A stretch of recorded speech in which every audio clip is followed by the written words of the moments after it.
What it do, guys? Manjoume here, and today we're going to check out the Sony PlayStation Portal, or the Sony PlayStation Portal for PS5, specifically CFIY1001. Requires Wi-Fi and a PlayStation 5 console, sold separately. This is not a standalone device. This is a remote player, as in a remote play player, and it is not a standalone console. It does not play games of its own. There's no shop just for this.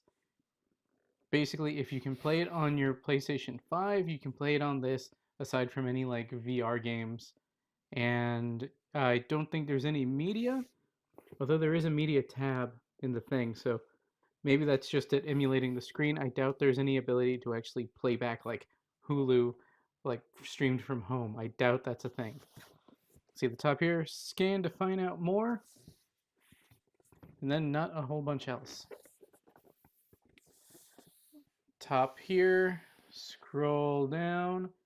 The contents, you have your PlayStation Portal, remote player, USB cable, and printed materials. There's really not much to this.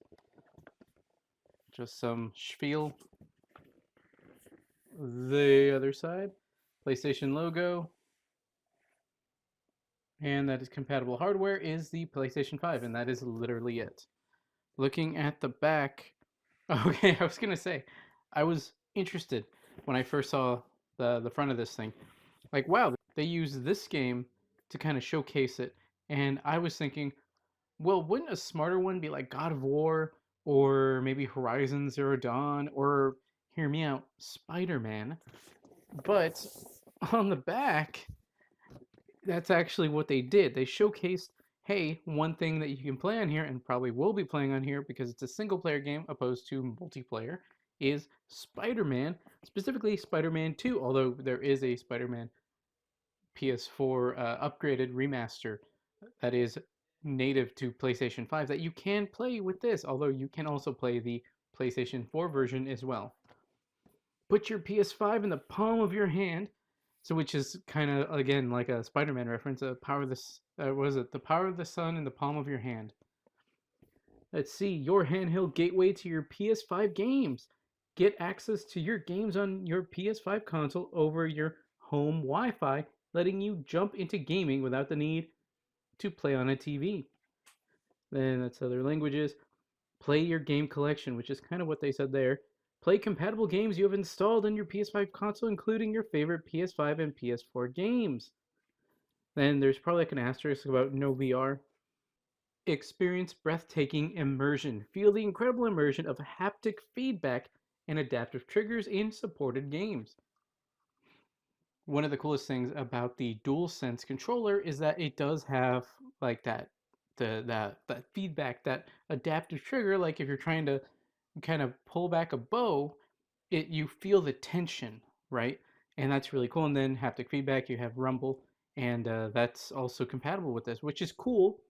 A lot of times you don't get that in a well, in a handheld you don't get that, but especially in like a remote play device, you usually don't also see that. So that's really cool to see. And then the first thing that caught my eye being like Marvel right here. I'm like, wait a second, what kind of partnership have they got here? It's because they used Spider-Man. And looks like there's not too much else to this. So let's open it up. This thing was so hard to find. I will say, like the biggest part of me getting this was FOMO, fear of missing out. Let's see, there's just cardboard, nothing there. And I was thinking, like, you know what? I follow Cheap Ass Gamer. Let's see, kind of. Okay, there's nothing in there. It's just like another box in a box. Oh, here's like a little content thing. It's like another box in the box. So we set aside that box, and you get this box. It's actually pretty nice, and it has like this cardboard PlayStation logo, and it might be something that we can pull on. I'm not really sure. Yeah, there you go. It looks like something you might be able to pull on, but we'll see how that goes in a second. But yeah, this thing was super hard to find. I think scalpers have been jumping on it. And even though most people tend to say, hey, this thing's pointless, this is stupid, uh, it's selling really well because they're so hard to find. This is actually, that was a fun way to do that, to the side. And yeah, I was finally able to get my hands on this. And you know what? This actually makes sense for me personally because this is actually kind of heavy. There's girth to it. I don't really know what that tab is, though. Not sure what that's about, but you have your toilet paper paperwork. Yeah, it's even kind of an off-white. Let's see if there's actually anything to this. That's another language. Charging it, USB-C, the one that came with, and yeah, that's nothing crazy. You just the normal stuff. You have to sign into your PSN because that's how you connect via remote play. And I didn't expect to get it because so many times I've gone and said, you know what, I'm gonna do this. It has kind of backfired because I would click on like an Amazon link and it would be down within seconds. But I was able to get a Sony PlayStation link and it worked. I was thoroughly and actually surprised. Now, taking a look at the unit, I mean, it is literally like they took a DualShock, no, sorry, not DualShock, DualSense controller and just put a tablet screen in between, and it is kind of crazy, you know? And you have your PlayStation logo right here, easily accessed, and you're not going to accidentally hit it because it's over here. You have the share, is that the, yeah, that's share button. You have your options button. You have the mic turning off button right there. It's pretty cool. You have your volume back here, up and down. That makes sense. You have what might be a microphone, little dot there. You have either ventilation or probably speakers.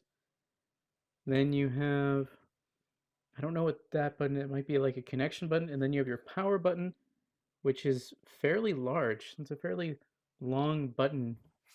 See if there's anything else on the back.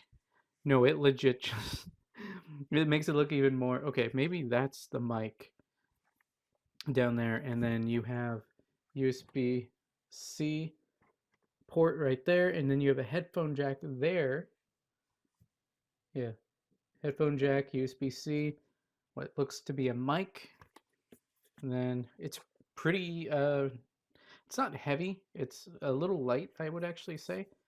But there's enough weight to it that I think it doesn't stress my hands kind of holding it up, but it feels good enough to where it's, you know, like there's some weight to it, but it's not too much.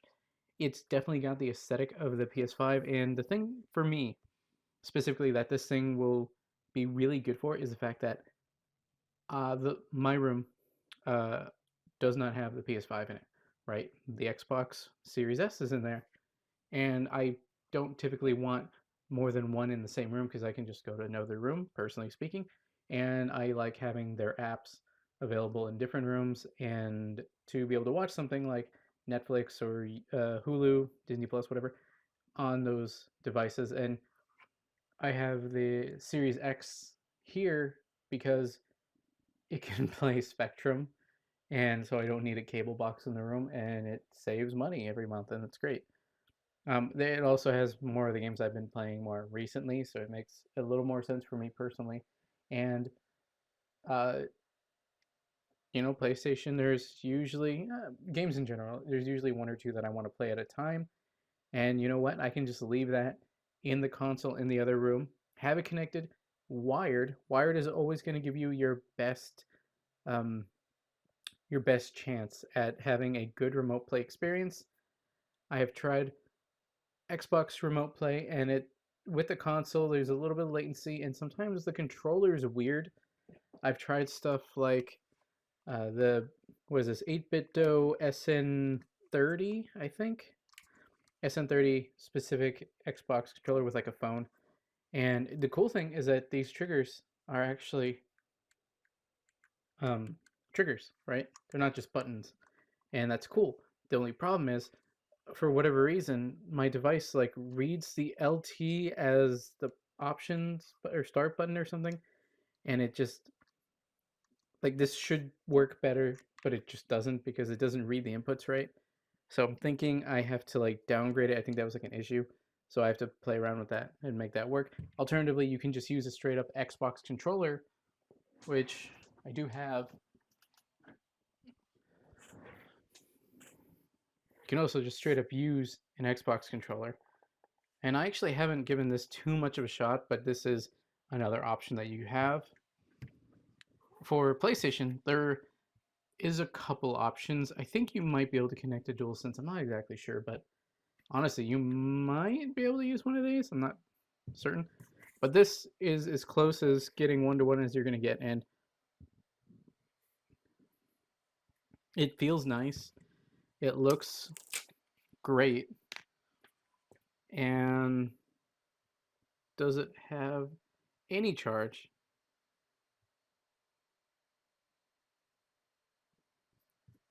Oh, it does. Actually, it actually does have a bit of a charge. See what it looks like at least out the box. I'm probably not going to sign in on screen, but if you guys want, I can have some follow-up videos where I showcase how this thing actually does if I remote play from a wired console to 5G Wi-Fi or Wi-Fi 5 or whatever it's called.